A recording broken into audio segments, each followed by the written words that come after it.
Hello YouTube, this is the Bucket coming at you today with the Bersa Mini Firestorm in the 45 ACP. This is an Argentinian firearm, double action, single action, aluminum frame, steel slide, steel barrel. I'd like to start off by telling you guys the Bucket is a little under the weather. Don't worry, he is COVID negative, but that does not make his voice any less miserable. So you're going to have to put up with the little froggy voice today, and for that, I do apologize. I was a person that always stuck my nose up at Bersas, and every one that I've ever owned, I've been really, really happy with. And so on the arms list, this particular firearm came available, and I wanted to go ahead and give it a try. Couple of unique things about this. Every other Bersa I've owned was a 9mm. That is the caliber that I prefer to shoot, but I do like a 45 ACP and the Big Baby Bucket's favorite caliber to shoot. So that was kind of interesting. Also, I really didn't know a lot about the Mini Firestorm. So I went ahead and picked this up. He didn't have the original box, but did come with 2 magazines. These are 7-round 45 ACP double stack magazines. This does have a decocker, and it is a decocker safety, which is not ideal, but it gets the job done. Anytime that you're dealing with a double stack 45 ACP, that is going to be a big old fat boy grip. And so when you put it in there, it is a different purchase on this particular firearm. So when you get it, it's not going to feel like your 9mm. Let's go ahead and give you the specs of this particular firearm. It comes in at 6.81 inches in length.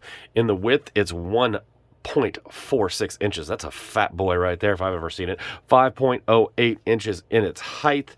The barrel is going to be 3.6 inches, and the overall weight is going to bring this puppy in at 27 ounces.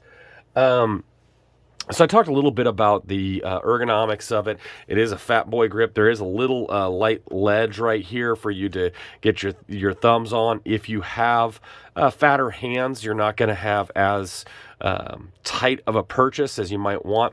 It's got that drop in a bucket sights that Glock made famous that I'm not really a big fan of. I'd have preferred a 3-dot. It does have some finger grooves. If you kind of see it, they did make the frame kind of this cool aqua black blue, which is kind of cool.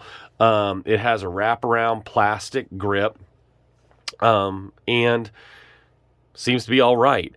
I will tell you that the double action trigger pull on this gun is long, it is heavy, and it stacks a little bit. It is a long, heavy trigger pull.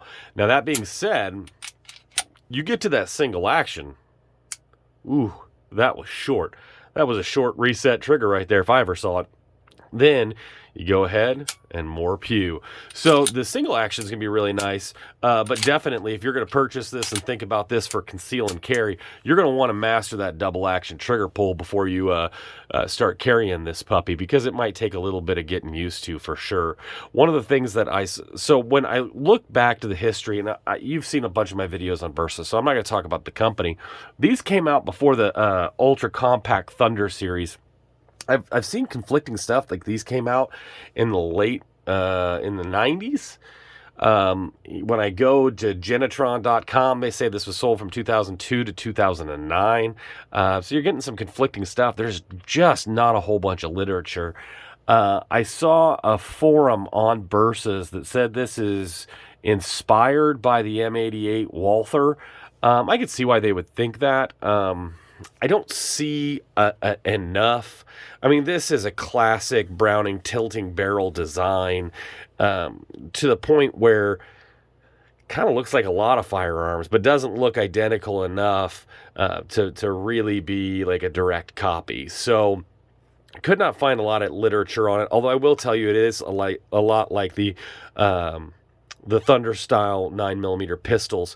Again, this one's going to be in 45, so dimensions are going to be a little bit different. There's no Picatinny rail on it, which For some people, that's really a deal breaker. One of the things they argue is that this is some of the easiest disassembly, and I would agree with them. It really is easy disassembly. It is a non-captive double coil recoil spring. Standard operating procedure for that barrel. It's a big old big boy right there. They do seem to be pretty smooth. The machining on it is good. I enjoy it. I think they did a good job on it, like I think Bersa does with all their stuff. I'm excited to get it to the range for sure. The one thing that makes it easy is you don't have to set the slide back to get the to disassemble the pistol. The struggle that you get into is then there's no real good place to get it set back up to get it put back together. It's not hard, but I'd say any benefit that you get from it being so easy to disassemble, you kind of lose in the fact that then it's a little bit more difficult to reassemble. Not bad, not a deal breaker. I just don't know if I'd sell anything. As far as reach of the controls, I don't like up to decock. I don't like to me the decocker styles that I really like all go down, so I don't think to go up to decock it. If this is new to you to decocking and this is going to be the standard that you're going to go with, probably not a problem. Also, with my kind of fat hands, the safety and decocker lever makes it a little bit hard to reach the slide stop, slide release. So is that a deal breaker? No. Again, anytime that you say to yourself, I'm going to need a double stack of 45 ACP goodness, you're going to end up paying for it with some thickness issues. So I'm excited to get this to the range to show you guys what this puppy is really capable of. If you have any questions, please go ahead, put those comments. This is one of those that I really don't have a ton of history. So if you have more history about this gun, I'd love to get that down in the comments. Likes, shares, subscribes, always appreciated. And as always, you stay classy, YouTube. Little middle baby bucket. Do you want to live in California? No! Why? Because I'm not a communist.